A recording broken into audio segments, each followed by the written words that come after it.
An email from StatCast goes out giving you a who's who around Major League Baseball and what they are producing. And now we are joined by one of the women behind creating those amazing lists. Sarah Langs, how are you? I'm doing great. Thank you so much for having me on here. Of course. Thank you for joining us. So I have to admit, every day that these come in, this is kind of like the daily news for us. And we always skim automatically to see, one, if there's an opponent listed on this, but two, of course, if there is a Baltimore Oriole. And today, José Iglesias found his way on to who to pay attention to as a position player. And it came with an advanced statistic. Really, can you break down what that expected batting average means? Yeah, so expected batting average is one of the expected stats we have from StatCast. They're all on the Baseball Savant website. That's where all of the information we send you guys and so many other people every day comes from. And expected stats, it might sound a little scary. There's a lowercase x in front of it. I know that's something that might kind of turn people off for a moment, but it's really not that complicated to understand. So what expected stats are looking at is the quality of contact that a player is producing. So that's the launch angle and the exit velocity. We'll get a little bit more into that later, but essentially it's, are you hitting the ball well? Are you making good contact? Which is something that any fan can sort of assess just watching a game. And what the stat then does is it looks at other batted balls that have had similar launch angles and exit velocity, so similar contact, and assesses whether they've been outs or hits. So let's say you're hitting 300 and your expected batting average is right around 300. That means that you should be hitting 300, that you've made quality contact that indicates that kind of batting average. And there's a similar with slugging percentage. There's also now one with ERA. And the idea is just to see the process. So obviously, these don't actually lead to results on the field, but you can certainly begin to gather that maybe if someone isn't hitting well, but it seems like he's making good contact, maybe he's about to break out of a slump.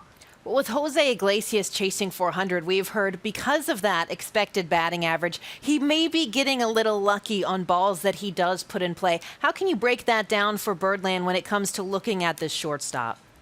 Yeah, so he may be, and a lot of these guys, when you look at these stats, often the expected stat is not exactly what you see with the batting average, but his expected batting average is 382. That's the highest in the majors. So that tells you that of everybody hitting this year, everybody with at least 75 plate appearances, nobody has made contact that has correlated to a higher batting average than him. And you see these other stats here, his hard hit rate, his exit velocity, and his sweet spot rate. So all of that are kind of components that go into that expected stat. Hard hit rate and average exit velocity are telling us he's hitting the ball hard, and he's hitting it a lot harder than he has in the past when you look at the fact that those are career highs. The sweet spot rate is another thing. That has to do with launch angle. So that's looking at how many times when he makes contact, he has a launch angle between 8 and 32 degrees. We don't need to overthink or get really deep into those numbers, but basically that's a good looking swing. It's not way too high and going all the way up on the ball, and it's not hitting the ball into the ground. It's making good fly ball type contact, but without it being too extreme. So I like that you mentioned a moment ago we were going to circle back in with launch angle and exit velocity. You just explained a little bit of it right there as it relates to José Iglesias. But really, how do those two combine to create the offensive production that the Orioles have particularly enjoyed right now?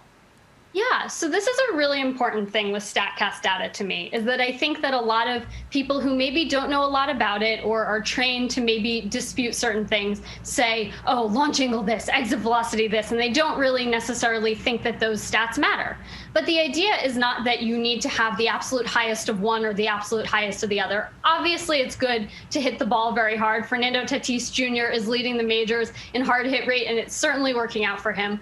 But the idea is really about having an ideal combination. So there's another stat that sometimes comes up in our notes called barrels or barrel rate. And a barrel, again, is a baseball term that's been around for more than 100 years, but we're just looking for a way to quantify it. And essentially what it is when you have an optimal combination of launch angle and exit velocity. So that's sort of the goal, at least when you're looking at how to best use those stats, you're looking for good combinations of it. So you don't just want a really good launch angle or a really high exit velocity. You want that in combination so that you're getting a really solid hit and the type of batted ball that usually results in an extra base hit.